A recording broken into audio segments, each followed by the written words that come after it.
782 a.C., conforme está indicado, ok?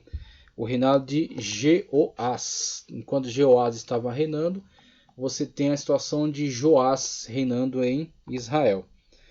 Jeoás presenciou uma medida de recuperação por meio do ministério gracioso de Eliseu. Olha só a importante atuação agora de Eliseu, mais próximo aí do contexto, né, do palácio.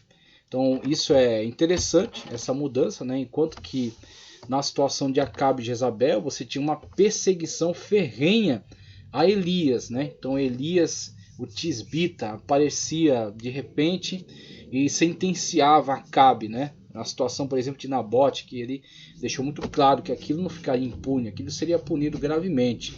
A situação em que ele profetiza os anos de seca, tá certo?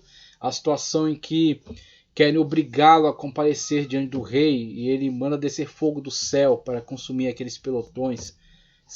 Desculpe se eu estiver confundindo com Eliseu, tá? Mas tem essas diversas situações de embate muito ferrenho, muito duro, né? Muito violento entre o profeta e a casa monárquica. E agora, com essa mudança dinástica, a ascensão de Jeú por meio da unção de um profeta, tá certo? Depois Jeoacás, a tentativa dele para manter Israel estável e diante da grande opressão dos sírios, ele se humilha diante de Deus, e aí Deus levanta um livrador, tá certo? Um libertador, provavelmente Adad-Nirari III, o assírio, que ataca Damasco, e aí ele mesmo não se voltando totalmente para o culto verdadeiro a Deus, mas ele é favorecido aí por essa ação, né? Por essa misericórdia de Deus. E agora Jeoás tem uma interação muito maior com Eliseu. Então, aquilo que Elias viu de perseguição, Eliseu agora está vendo como uma mudança, né, dessa atitude, uma abertura maior da casa monárquica para a palavra do profeta, né, para a presença, a atuação do profeta junto à casa real. Reinado de Jeoás. O ministério de encorajamento de Eliseu, por meio de garantias de vitórias, é admitido pelo rei Jeoás, pelo seu reconhecimento do profeta como a verdadeira força de Israel, conforme 13, 14 ao 19. O poder de Yahvé foi demonstrado por meio de Eliseu, mesmo depois de sua morte, em uma ilustração do poder de Deus em restaurar Israel, conforme havia predito o profeta. Jeoás vence a opressão dos arameus e recupera o território perdido, conforme a profecia de Eliseu e as promessas da aliança abraâmica. 13, 22 a 25, a situação em que os territórios a leste do Jordão e territórios a norte também, em Israel, eles estavam constantemente sendo assediados pelos sírios. Não havia força ainda em Israel para a recuperação desses territórios, uma vez que eles estavam muito instabilizados, né, muito fracos com toda essa mudança, né, com toda essa desestabilização, tá certo? Que foi causada aí por essa mudança dinástica. E somente agora, com essa intervenção divina, né, com essa misericórdia de Deus e com essa ascensão de outras forças militares na região, você tem então essa oportunidade e essa coragem, essa iniciativa, tá certo, do rei Joás, avançando então e retomando esses territórios, restabelecendo a autoridade de Israel sobre essa região. Então Israel meio que tem um respiro, né? E isso vai ficar muito claro com a situação de Jeroboão II. É dito, inclusive, tá certo? É encarado pelos comentaristas como uma misericórdia de Deus, um favorecimento de Deus a essa nação, para que elas se voltassem para ele arrependidas e buscassem pela sua misericórdia e buscassem por arrependimento verdadeiro. Então foi a última oportunidade de Deus para Israel. Israel, infelizmente, não percebeu, mesmo com essa fartura, mesmo com esta mudança no quadro da situação, com esse favorecimento, Israel ignorou totalmente os apelos proféticos que foram feitos constantemente a ele, tá certo? Tanto por Elias, depois Eliseu, depois terá Jonas, se eu não me engano terá Amós ainda nesse período, outros profetas que falarão duramente contra a sua idolatria, contra o seu paganismo, contra as suas práticas devassas diante de Deus, chamando-os ao arrependimento, mas eles infelizmente deram as costas, ignoraram totalmente os apelos, prosseguiram com as suas práticas, pensaram que esse período de prosperidade se estenderia para sempre, isso nunca mais iria ser alterado, até que eles foram surpreendidos duramente, gravemente, pela iniciativa assíria dentro de seu território, até que eles foram de fato cercados e destruídos pela Assíria, que foi agora levantada como a vara de punição nas mãos de Deus. De fato, os assírios são a vara de Deus punindo Israel por todos os seus pecados, seus reiterados erros e por ter dado as costas às orientações, às repreensões de Deus por meio das suas vozes proféticas que foram levantadas. Tá certo? Então tem a situação de Jeroboão II. Deixa eu só pegar aqui o nosso material para falar um pouco sobre Jeroboão II.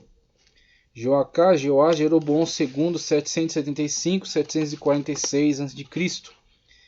Filho de Joás, foi corregente durante uma década. Então tem essa situação da corregência, né? Inclusive isso causa um certo problema cronológico na análise, né, dos períodos de ascensão, dos períodos de reinado, de fato, período de posse, né? Então você tem essa situação na qual ele durante 10 anos é corregente junto com Jeoás. E aí alguns contabilizam, outros não contabilizam. Os 10 anos como esses 10 anos podem ser contabilizados para Jeroboão ou tem que ser contabilizado somente quando ele assume de fato, tá certo? O reino. Então a corregência é contabilizada ou não. Então nessa aí dá um certo problema cronológico em relação a essa contabilidade dessas datas, tá? Mas durante 10 anos ele é corregente. Então o seu pai ainda estava à frente do reino, mas ele já estava totalmente envolvido também com essa gestão, muitas decisões ficando a cargo dele. E muitas das vezes ele assumindo mesmo a direção, juntamente com seu pai somente supervisionando suas decisões. Então você tem essa situação da corregência que aconteceu não somente no reinado de Jeroboão II, mas em relação a outros reis. Uma década junto com seu pai.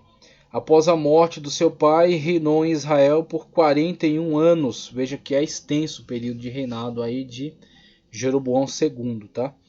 41 anos de reinado. Segundo o livro dos Reis, 14, 23 a 29. Foi o quarto monarca da dinastia de Jeú. Ele prosseguiu combatendo os sírios, sobre os quais levou grandes vantagens. Restaurou a glória e o poder do reino de Israel, vivido somente no reinado de Davi e Salomão. As descobertas arqueológicas atestam o poderio e a riqueza vivida por Israel nos dias de Jeroboão II. Ele construiu várias fortalezas, incluindo casas e muralhas inexpugnáveis.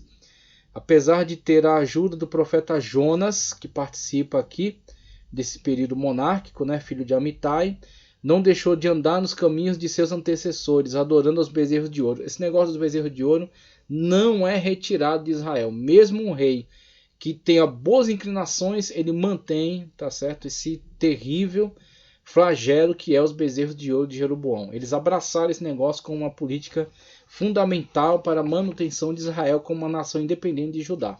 Então, eles entendiam que se removesse isso aí, o povo ia buscar a Deus no templo em Jerusalém, e indo para Jerusalém iam começar a abraçar a ideia de unificar o reino novamente, colocando sob a égide da dinastia davídica. Uma vez que, falando em legitimidade, você tem em Israel já a quarta dinastia, enquanto Judá está na mesma dinastia. Então, se a gente for falar de legitimidade, obviamente que a nação de Judá ia se sobrepor, porque você tem a mesma dinastia desde Davi, enquanto que aqui você está já na quarta dinastia, sendo que Jeú, quando chegou ao poder, perpetuou esse banho de sangue, matando todos os descendentes de Onri, né? E aí, com certeza, já tem outros de olho para eliminar a dinastia de Jeú também. Então, eles sabiam que isso ia pesar na decisão, né? Ia pesar na análise, que essa situação, de fato, ia pesar a balança, né? Para favorecer um rei da dinastia davídica para subir ao poder. Mesmo que Israel, como já foi dito, favorecia mais uma perspectiva do rei carismático, né? Então, o rei que lhes agradasse, o rei que lhes conquistasse, né, para a sua proposta, né? Não não abonando automaticamente essa continuidade dinástica, tá? Filho de Amitai, não deixou de andar nos caminhos de seus antecessores, adorando os bezerros de ouro, feitos por Jeroboão, filho de Nebate. Portanto, foi reprovado pelo Senhor, segundo o livro dos Reis 14, 24 e 25. E também Amós 8,14. O livro do profeta Amós relata a sua luxúria e sua riqueza. É disso que eu estava me lembrando, que o profeta Amós ele atuou importantemente na época de Jeroboão II, fazendo graves denúncias dessa luxúria, dessa arrogância, dessa petulância, de se confiar totalmente nesse período de bonança, esse período de fartura, e se esquecer das orientações, se esquecer das exortações de Deus, né? Do chamado de Deus ao arrependimento, à mudança de vida. Então Amós foi levantado para esse ministério muito ofensivo contra a nação de Israel no período de Jeroboão II. Então eles tiveram, de fato, eles não podem reclamar de não ter tido avisos, porque Deus levantou grandes homens, grandes profetas que pagaram um preço muito alto para lhes alertar acerca do caminho de destruição no qual eles estavam seguindo. Mas infelizmente eles não quiseram dar ouvidos. Entretanto, deixou ser levado pela idolatria e por práticas abomináveis. Exerceu a injustiça social, oprimindo os pobres com tributos pesadíssimos. Amós 5,11. Foi durante o seu reinado que se iniciou os primeiros vaticínios sobre o cativeiro de Israel. Aí começou a surgir no horizonte essa perspectiva do cativeiro, essa perspectiva da grave punição de Deus sobre Israel por meio do cativeiro, que foi diferente da situação do cativeiro para o reino de Judá, para o reino do sul. O cativeiro do reino de Judá, o povo foi deslocado em 3 levas, colocados em 2 ou 3 cidades na Babilônia, onde permaneceram. Então eles mantiveram a continuidade cultural, tá certo? Étnica, né? Então se mantiveram ali como uma unidade étnica, né, dos judeus, até que retornaram para Israel e comprovando então suas linhas genealógicas e deram sequência agora como o povo de Israel, como o povo de Judá, que agora engloba, né, todo Israel, uma vez que os israelitas que foram levados nas situações do cativeiro da Assíria, eles se miscigenaram, uma vez que havia uma política dos assírios de levar o povo, espalhar pelo território e trazer outros povos estranhos e implantar naquela região.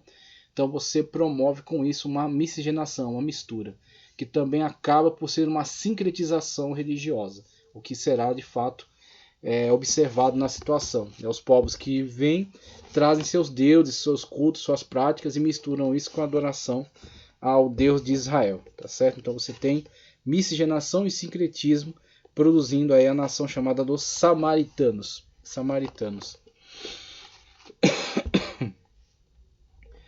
Então você tem a situação de Jeroboão II, manteve a tradição idólatra iniciada por seu homônimo, Jeroboão I, né?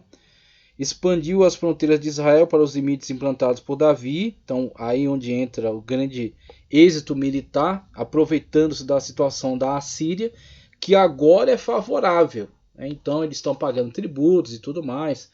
Agora é favorável, mas estão alimentando um monstro que vai os devorar. Então por enquanto é útil a eles. Os assírios estão arrebentando Damasco, estão arrebentando essas outras nações, estão destruindo tudo em volta, mantendo a Babilônia subjugada. Ok, então para eles é show. Só que o problema é que estão alimentando um monstro que daqui a pouco vai os devorar.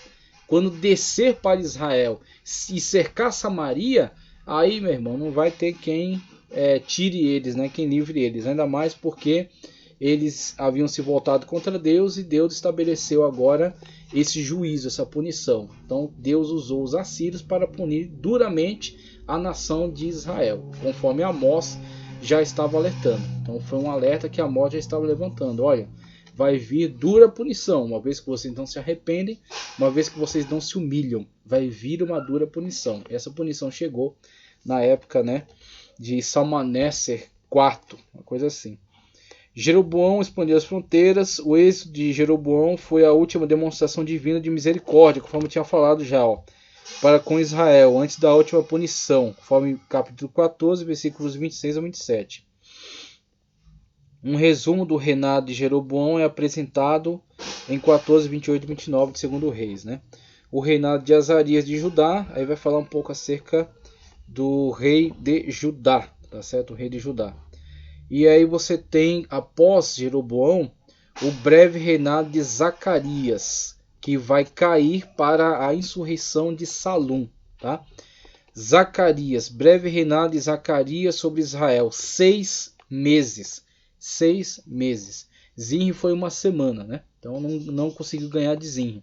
Mas também foi muito curto, 6 meses. Então você tem aí, depois de um rei, o rei Jeroboão II, que tem o período mais alto, mais próspero, mais vitorioso dentro da dinastia de Jeú, da quarta dinastia, o seu descendente cai dessa maneira vergonhosa. Com 6 meses de gestão, ele cai, tá certo? O poder é tomado e a dinastia é encerrada. Então você tem aí a punição de Deus se mostrando grave sobre essa dinastia, e não só sobre a dinastia, mas sobre todo o Israel. Israel verá o braço de punição de Deus, uma vez que eles ignoraram o seu chamado ao arrependimento. Cumpre a promessa de Deus a Jeú de uma dinastia de 4 gerações. Aí já vai passar a falar de Salum. Primeiro quero trazer mais algumas informações sobre Zacarias. Foi o quarto e o último monarca da dinastia de Jeú. Com a morte de seu pai, Jeroboão II, ele reinou em Israel, em contraste com seu pai, que reinou por 41 anos, extenso, né? Um reinado extremamente extenso. Ele reinou apenas 6 meses. Mesmo nesse pequeno período de governo, ele se revelou como um homem mau, não se afastando dos pecados de seus antecessores, continuou se espelhando em Jeroboão I, filho de Nebate, no que diz respeito à idolatria. Conforme já vimos, Jeú expurgou a maldade da casa de Onre, mas mesmo assim não foi reto para com o Senhor, pois andou também nos caminhos de Jeroboão, filho de Nebate, adorando os bezerros de Betel e Dan.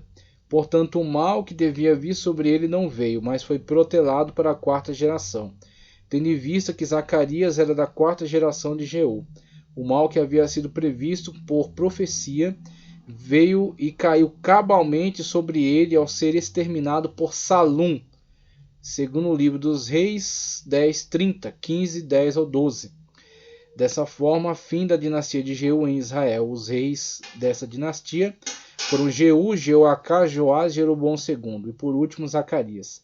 Com a morte de Zacarias, o Estado de Israel entrou num tremendo caos e numa absoluta anarquia. É isso que vai ser observado em Israel nesse período. Inclusive reis que reinam simultaneamente. Deixa eu pegar aqui um mapa que deixa isso muito claro.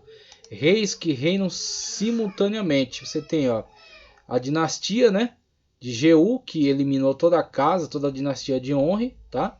Jeú, Jeoacás, Joás, Jeroboão II. Com Jeroboão II, você tem um reinado de 41 anos, você tem uma prosperidade política, uma prosperidade econômica e um engrandecimento político, tá certo? Com a expansão territorial de Israel. Mas com a transição para Zacarias, do seu filho, você tem então uma queda, tá certo? Então eles são de fato derrubados, né? Eles são arrancados desse pilar. Eles achavam que estavam por cima da cocada preta, e quando foram ver, na verdade, o juízo de Deus caiu pesadamente sobre eles. Zacarias fica somente 6 meses no poder e é tomado então por Salum, tá certo? E na época de Salum, você verá já alguém se levantando duramente contra ele, se opondo, né, de forma feroz contra ele, demonstrando a instabilidade política que Israel mergulhou, o que traz também uma desgraça econômica, né? Então você tem a situação em que Israel agora está não somente negociando com a Assíria um acordo, né, uma aproximação, uma vassalagem para que eles não sejam agredidos, mas eles de fato estão sendo agora duramente atacados pelos assírios. Então o monstro que eles alimentaram agora está vindo contra eles. E esse monstro, na verdade, foi levantado por Deus, né? Deus está usando os assírios para punir gravemente os pecados de Israel. Então você tem Salum, que elimina Zacarias, mas que está sendo também combatido por Menahem. E aí quando Menahem cai para Pecaías, você tem também a situação de Peca, que está combatendo, está disputando com Pecaías. E findando com Oséias, que alguns acreditam ser, na verdade, um rei fantoche dos assírios, que é colocado na região e depois é ele mesmo destruído pela Assíria, causando ali todo o caos na região e colocando, né, a sua política em funcionamento, né, a política de estabelecer outros povos de outras regiões e mantendo aquela região enfraquecida, subjugada, né, totalmente mergulhada num caos, né, mergulhada numa nulidade de poder central, né. Eles não têm como se organizar dentro para oferecer qualquer tipo de resistência, né. Então, uma situação de caos interno mesmo. Durante um ano, 2 reis de Israel foram assassinados. Durante um ano, 2 reis de Israel foram assassinados e 4 reis sentaram no trono.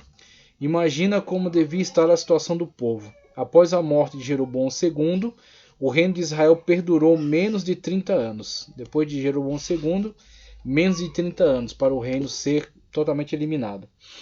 E nesse período, 6 reis sentaram no trono.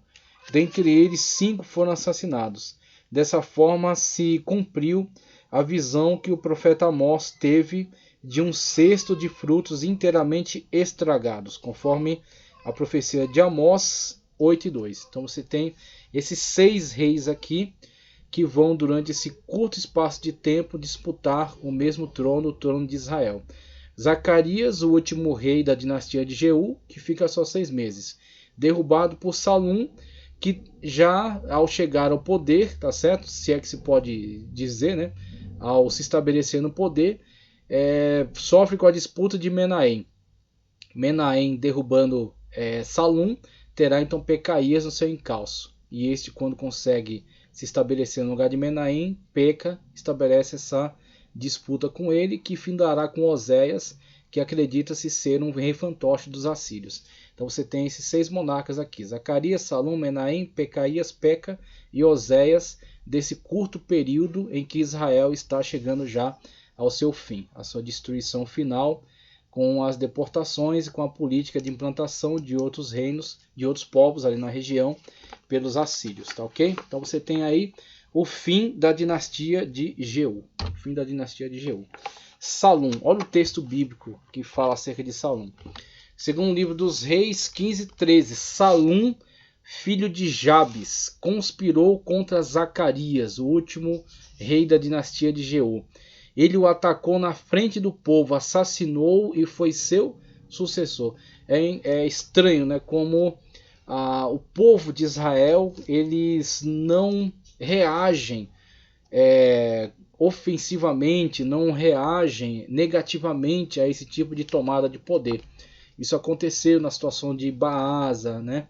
Isso aconteceu em outros momentos da história com Zinri, e você vê isso sucedendo-se novamente, né? Depois de alguns períodos de estabilidade, de grandes dinastias que conseguiram se estender, né, durante o tempo, a de Onri e a de Jeú, até 41 anos, né, de Jeroboão II no trono. Com Zacarias novamente volta essa situação dessa tomada violenta do poder e a anuência do povo para com essa situação, né? Os demais acontecimentos do reinado de Zacarias estão escritos nos registros históricos de Israel. Assim se cumpriu a palavra do Senhor anunciada a Jeú. Seus descendentes ocuparão o trono de Israel até a 4ª geração. Isso é extraordinário, né? Como Deus de fato já deixou muito claro aí esse contexto nessa situação que futuramente cumpriu-se cabalmente.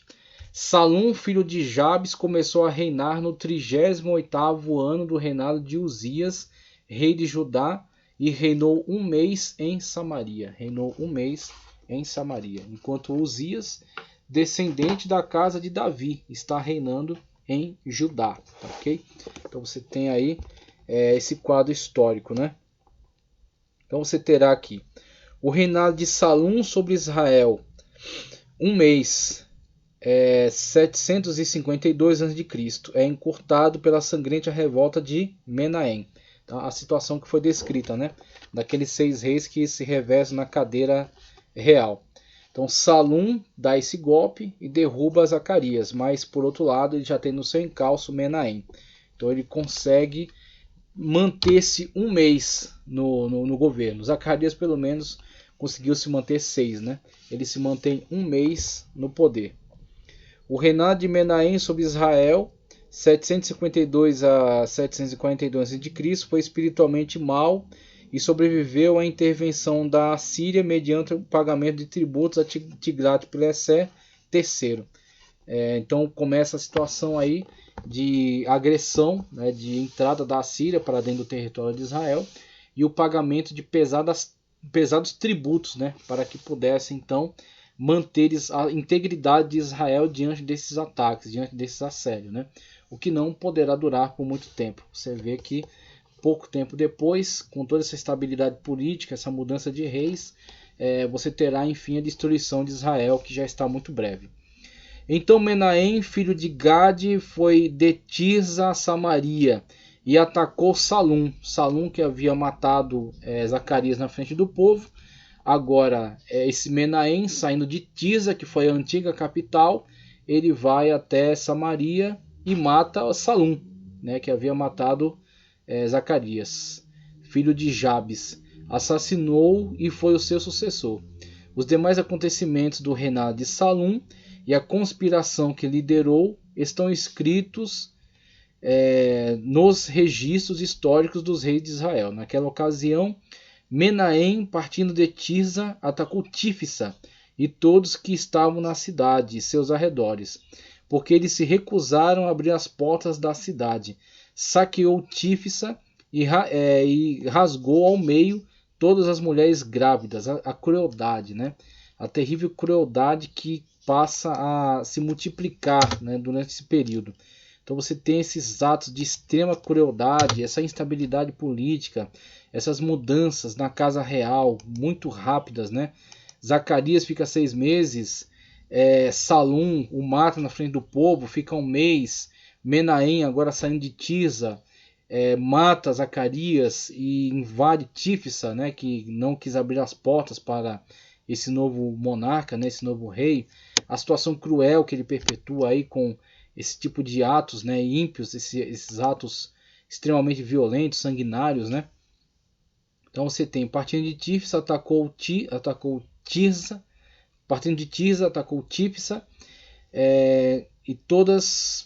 atacou Tífisa e todos que estavam na cidade e seus arredores, porque eles se recusaram a abrir as portas da cidade. Saqueou Tífisa e rasgou ao meio todas as mulheres grávidas. No 39º ano do reinado de Azarias, rei de Judá, Menahem, filho de Gade, tornou-se rei de Israel e reinou 10 anos em Samaria. Conseguiu estender durante 10 anos ainda o seu reinado. Ele fez o que o Senhor reprova durante todo o seu reinado. Não se desviou dos pecados de Jeroboão, filho de Nebate, que levaram Israel a cometer.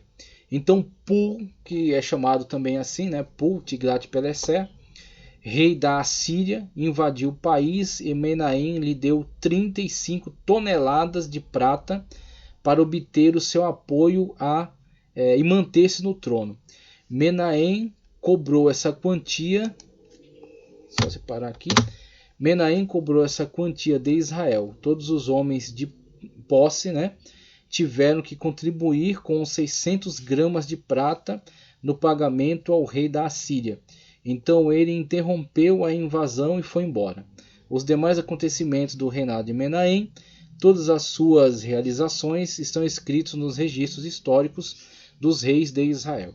Menahem descansou com seus antepassados e seu filho Pecaías foi o seu sucessor. No 50º ano do reinado de Azarias, rei de Judá, Pecaías, filho de Menahem, tornou-se rei de Israel em Samaria e reinou 2 anos. Então você tem Menahem, que consegue estender o seu reinado durante 10 anos. E agora Pecaías, seu filho, chega ao poder. Então, depois daquela confusão, né, com o fim, né, de Zacarias, a ascensão de Salum, a morte de Salum agora por Menahem. Menahem estende-se por 10 anos no poder e consegue colocar mais uma linha dinástica. E Menahem consegue colocar o seu filho Pecaías na continuidade, né, do reino em Israel, a continuidade da gestão do reino de Israel. Pecaías, filho de Menahem, tornou-se rei em Israel, em Samaria, e reinou 2 anos. Pecaías fez o que o Senhor reprova, não se desviou dos pecados de Jeroboão, filho de Nebate, que levara Israel a cometer. Um dos